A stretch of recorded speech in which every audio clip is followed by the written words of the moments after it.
उद्धारकर्ता प्रभु यीशु मसीह के अति श्रेष्ठ नाम में शुभ संदेश के हमारे सारे श्रोताओं को नमस्कार और जय मसीह की। थोड़ी देर के हमारे मनन के लिए आइए पढ़ेंगे मत्ती रचित सुसमाचार 7वां अध्याय 22 और 23 पदों को। Matthew's gospel chapter 7 verses 22 and 23। उस दिन बहुत लोग मुझसे कहेंगे, हे प्रभु, क्या हमने तेरे नाम से भविष्यवाणी नहीं की और तेरे नाम से दुष्ट आत्माओं को नहीं निकाला और तेरे नाम से बहुत से आश्चर्य कर्म नहीं किए? तब मैं उनसे स्पष्ट कहूंगा, मैंने तुमको कभी नहीं जाना। हे कुकर्मियों, मुझसे दूर हटो। प्यारों, बहुत ही ध्यान देने वाला महत्वपूर्ण एक चेतावनी हम यहां पढ़ते हैं। दुख की बातें कई बार चेतावनी मनुष्य पसंद नहीं करते हैं। बहुत सारे लोग चेतावनी का इनकार करते हैं और किसी को अच्छा लगता नहीं। उसका परिणाम यह है कि वो अंध में कतरे में गिर जाते हैं, धोखा खाते हैं। यहां प्रभु यीशु मसीह अपने पीछे हो लेने वालों को भविष्य में होने वाला न्याय का दिन याद दिलाते हुए कहते हैं, उस दिन बहुत सारे लोग मेरे पास ऐसी ऐसी बातें कहेंगे। उस दिन मतलब जैसा प्रकाशित वाक्य 20वां अध्याय का 11वां पद से लेकर पढ़ते हैं, अंतिम दिन का जो न्याय का दिन, यहां परमेश्वर का श्वेत सिंहासन रखा जाएगा।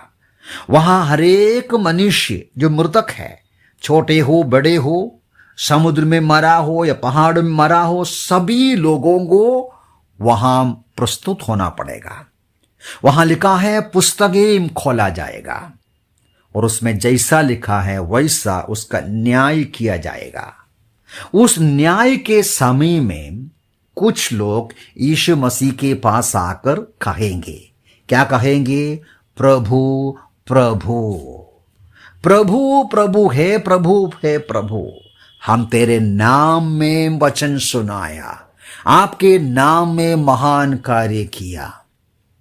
दुख की बात है, अभी उनको पता चलता है यीशु मसीह का नाम उठाने के बावजूद भी उनको आदर सम्मान देते हुए उनसे प्रार्थना किया, वचन सुनाया, आश्चर्य अद्भुत कार्य किया, कुछ भी फायदा नहीं हुआ। यहां दंड के योग्य होकर श्वेत सिंहासन के सामने खड़े हैं, तब वो दावा करता है, प्रभु आप तो हमारा है, हम आपके हैं। अब यीशु मसीह का जवाब क्या है? यीशु मसीह बोलते हैं, मैं उनको स्पष्ट कहूंगा, मैंने तुमको कभी नहीं जाना। ध्यान देना, मैंने तुमको कभी नहीं जाना। ऐसा नहीं है कि वे यीशु मसीह के शिष्य थे और बीच में उसको छोड़ दिया, ऐसा नहीं। तुम मेरे साथ कोई संबंध नहीं रखा, मुझे तुम्हारे साथ कोई संबंध नहीं है, मैं तुमको कभी नहीं जाना। और क्या बोलते हैं? कुकर्मियों, मुझसे दूर हटो। प्यारो, यहां कई बातें हैं जिसके ऊपर हम विचार करना है। यीशु मसीह का नाम मुंह में लेने से, प्रभु प्रभु बोलने से, प्रभु यीशु का वचन मुंह में लेने से, अद्भुत आश्चर्य कर्म करने से फायदा नहीं निकला। प्रभु से उनका संबंध नहीं था। बोलते हैं तो कुकर्मी हो, कुकर्म करने वाले, वचन के खिलाफ चलने वाले। मैं एक बात आपके सामने रखना चाहता हूं, मुंह से केवल बोलने से फायदा नहीं, दावा करने से फायदा नहीं। प्रभु यीशु मसीह के वचन के अनुसार, स्वर्ग के राज्य के नियम के अनुसार चलने वाला होना चाहिए। वो कई बार यीशु मसीह ने कहा, मुझे हे प्रभु बोलने वाले स्वर्ग के राज्य प्रवेश नहीं करेगा। मेरे पिता की इच्छा पूरा करना है, जीवन में वचन लागू करना है, वचन के अनुसार का जीवन बिताना है। ये बहुत महत्वपूर्ण है। प्रभु बोलते हैं, तुम कुकर्मी हो, मेरे से हट जाओ, मेरे साथ तुम्हारा कोई संबंध नहीं है। कितना दुख की बात है, कितना दुख की बात है। अब यहां एक सवाल आते हैं, फिर उनका आश्चर्य कर्म कैसा हुआ, उनका भविष्यवाणी फिर कैसा था। यीशु मसीह ने इस बात को मत्ती सुसमाचार उसका 24 में कहा है। यीशु मसीह बोलते हैं मत्ती सुसमाचार 24 का 24वां पद में, क्योंकि झूठे मसीह और झूठे नबी उठ खड़े होंगे, तदा बड़े बड़े चिन्ह और अद्भुत काम दिखाएंगे, यहां तक कि यदि संभव हो तो चुने हुओं को भी भरमा दे। प्यारो, इस बात को भूलना नहीं। झूठे नबी है, झूठे विश्वासी है, झूठे मसीह है, झूठे चेले हैं, झूठे शिक्षक है। और इनको कौन बलवंत करते हैं, उनको कौन सामर्थ देते हैं?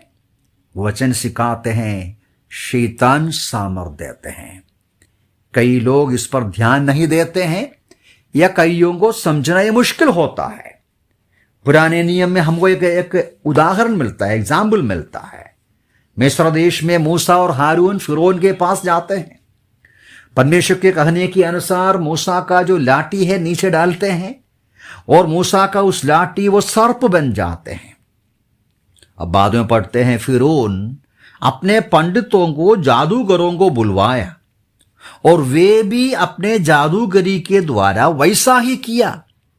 जैसा मूसा का जो लाठी सर्प बन गया, वे भी उनका लाठी नीचे डाला, वो सर्प बन गया। लेकिन नीचे लिखा है, परंतु हारून की लाठी उनकी लाठियों को निगल गई। मतलब परमेश्वर का कार्य हमेशा अद्भुत और आश्चर्य और जीवन का रहेगा।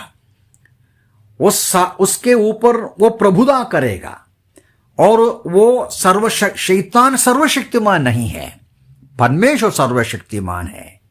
लेकिन शैतान को सामर्थ है, बुद्धि है और शक्ति है, और वो झूठे शिक्षकों को देते हैं।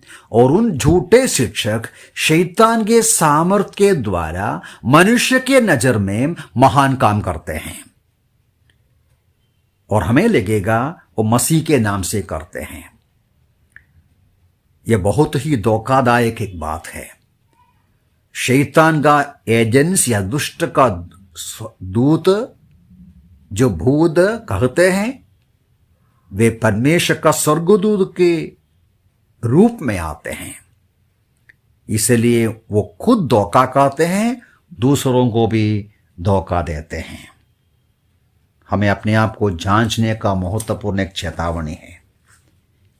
आज हमारा हालत क्या है, हमें जांचने का समय है। उनके संबंध में कहते हैं उनका समय हो गया, न्याय के दिन में हम पहचान लिया कि हमें मसीह के साथ कोई संबंध नहीं है, हम धोखा खाया। लेकिन आज आप और मैं जो जीवित है, धोखा खाने का जरूरत नहीं। आज अपने आप को जांच सकते हैं। प्रभु यीशु मसीह के इस वचन के अनुसार अपने आप को जांच कर पापों को कबूल करके यीशु मसीह के अधीन होना है, कुकर्म को छोड़ना है, बुरे रास्ते को छोड़ना है, यीशु मसीह के सूली पर बहाया हुआ लहू से दौड़ डालना है, नया जीवन पाना है। प्रभु हमें इन वचनों से सहायता करें। प्रभु के नाम की महिमा।